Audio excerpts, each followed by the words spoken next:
عوام کے ہتھے چڑھ گئی. عوام وہاں پہ آس پاس چاروں طرف وہاں پہ اکٹھے ہو گئے اور فلٹر ہاؤس والی جگہ پہ ان کو پانی شانی پلایا, پولیس کو کال کی 15 پہ.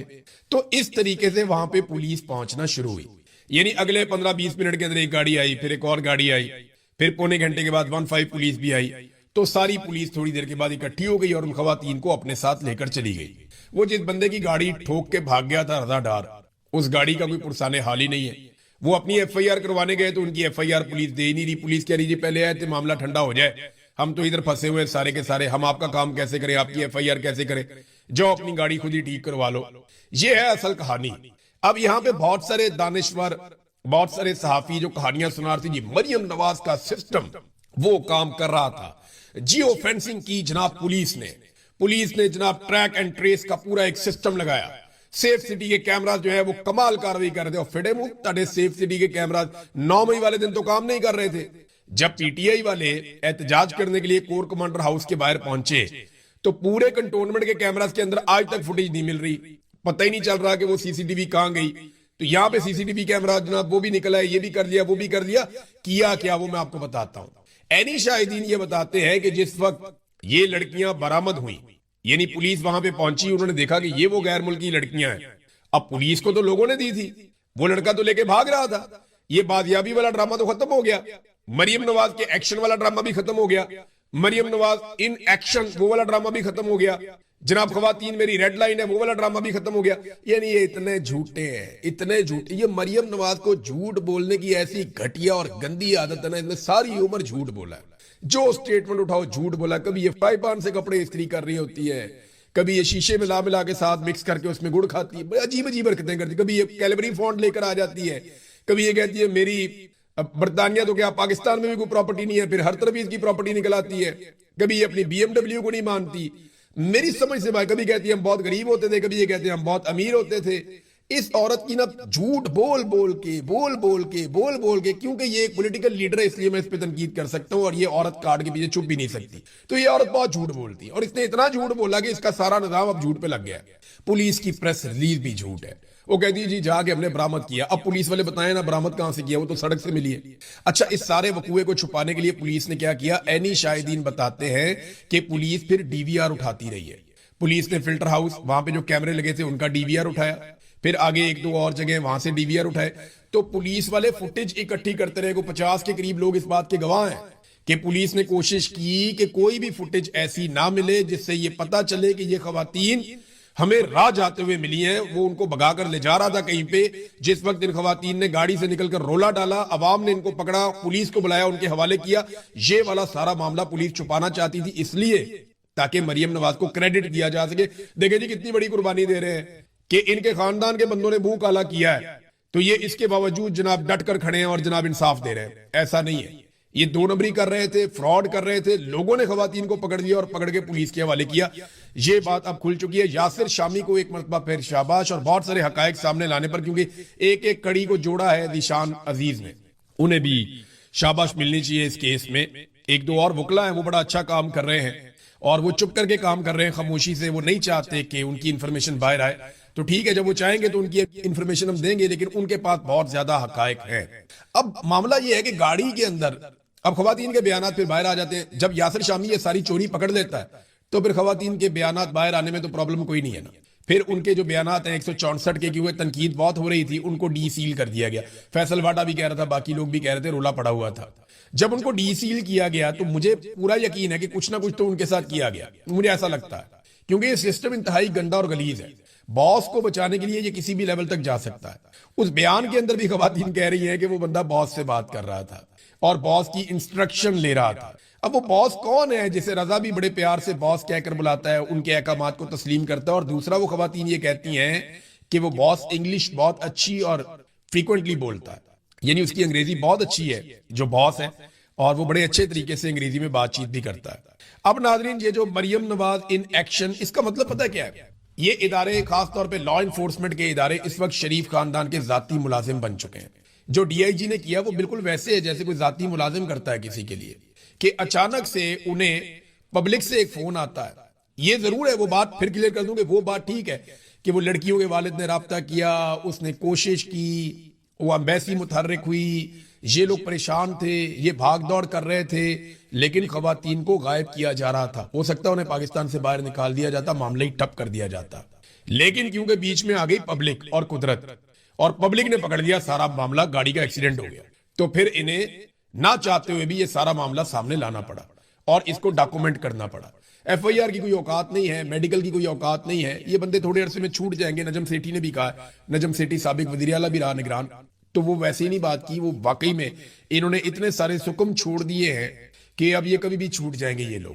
لیکن ذاتی ملازموں والا سلوک کیا ہے، یعنی ذاتی ملازموں والی حرکتیں ہیں جو اس وقت پولیس نے کی، خاص طور پہ ڈی آئی جی نے، ایس ایس پی نے، مریم نواز کو راضی رکھنے کے لیے. اور ناظرین اب بھی میں آپ کو یہ بتاؤں کہ اصل بندہ باس ہے جس کو بچانے کی کوشش کی جا رہی ہے، اور میرا یہ خیال ہے کہ ان خواتین کو خریدنے کی بھی کوشش کی جائے گی. یہ بیرون ملک موجود بھی ہوں گی تو ان کو 10-15 ملین ڈالر بھی دیے جا سکتے ہیں، اس سے زیادہ پیسہ بھی دیا جا سکتا ہے کہ آپ نے باس کو نہیں پہچاننا، آپ نے کبھی نہیں بتانا کہ باس ہے کون. لیکن ہم کوشش کریں گے کہ ان خواتین کو باس کی تصویر دکھائیں اور ان سے پوچھیں کہ جناب بتائیں یہ باس یہ تو نہیں تھا یا وہ تو نہیں تھا. اور جس دن انہوں نے بتا دیا کہ یہ والا بندہ باس ہے تو پھر یہ والا بندہ جو ہے وہ اپنی خیر منائے. بہت جلدی آپ کو یہ چیزیں سمجھ آئیں گی. اب ناظرین آزاد کشمیر میں ایک نئی اپیل کی گئی ہے اور یہ عمر نذیر کشمیری صاحب نے کی ہے. یہ اپیل میں آپ کے سامنے رکھتا ہوں. انہوں نے کہا جی آزاد کشمیر کے تینوں ڈویژن بالخصوص اہلیان مظفر آباد، جہلم ویلی اور نیلم ویلی کے عوام سے میری اپیل ہے کہ شوکت نواز میر اور دیگر سینکڑوں نہتے عوام کی جبری گمشدگیوں، کشمیریوں کے قتل عام اور مطالبات پر عمل درآمد کے لیے بھرپور قوت کے ساتھ کل بروز اتوار گھروں سے باہر نکلے اور بھرپور احتجاج کریں. ظلم اور جبر کے آگے ہم نے جھکنا نہیں ہے بلکہ پرامن اور ثابت قدم رہ کر اس تحریک کو کامیابی سے امکنار کرنا ہے. میری جو برطانیہ میں لوگ موجود ہیں ان سب سے درخواست ہے کہ کل لندن میں، چاہے آپ پاکستان کے سیٹلڈ ایریا میں دوسرے ایریاز میں رہنے والے ہیں یا آپ آزاد کشمیر کے رہنے والے ہیں، آپ جموں کشمیر کے شہری ہیں، آپ آزاد کشمیر کے شہری ہیں، آپ پنجاب کے شہری ہیں، سندھ کے، بلوچستان کے، خیبر پختونخوا کے، گلگت بلتستان، آپ کسی بھی علاقے کے شہری ہیں، آپ اگر برطانیہ میں رہتے ہیں تو آپ کل کے احتجاج میں ضرور شرکت کریں اور بڑے پیمانے پر احتجاج کر کے یہ ثابت کریں کہ ملٹری اسٹیبلشمنٹ کے چند کرداروں کے آگے نہ کشمیری گھٹنے ٹیکیں گے نہ پاکستانی گھٹنے ٹیکیں گے. ہم جمہوریت کے لیے، آزادی اظہار رائے کے لیے، اپنے حقوق کے لیے، خاص طور پہ انسانی حقوق کے لیے اور سچائی کے لیے لڑیں گے. ہم پیچھے نہیں ہٹیں گے.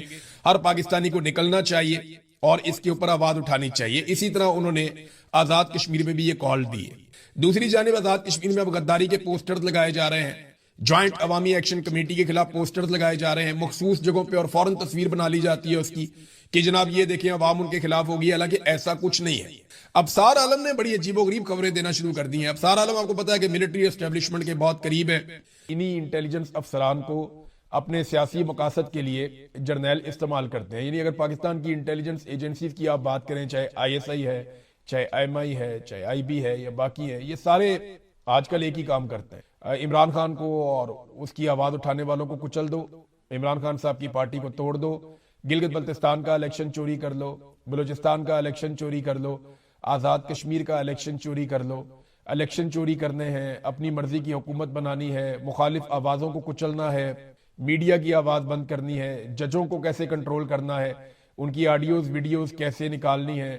یہ وہ سارے کام کرتے ہیں جو سیاستدانوں کو کنٹرول کرنے کے لیے، میڈیا کو کنٹرول کرنے کے لیے، عدلیہ کو کنٹرول کرنے کے لیے، بیوروکریسی کو کنٹرول کرنے کے لیے جو کام کرنے پڑے. پاکستان کی انٹیلیجنس ایجنسیوں کی زیادہ توجہ ان چیزوں پر ہے اور دہشت گردی کے معاملات اور دہشت گرد کیا کر رہے ہیں اس طرف صرف اس دن توجہ دی جاتی ہے جس دن دہشت گردی کا واقعہ ہوتا ہے، ورنہ اگلا واقعہ کبھی نہ ہو. یعنی واقعات کو روکا جا سکتا ہے، آپ انٹیلیجنس کے ذریعے سے آپ روک سکتے ہیں کسی واقعے کو ہونے سے پہلے، لیکن بڑے بڑے واقعات جو پاکستان میں لگاتار دہشت گردی کے ہو رہے ہیں وہ اس بات کا ثبوت ہے کہ دہشت گردی کنٹرول کرنے میں پاکستان کا انٹیلیجنس فیلئر ہو رہا ہے.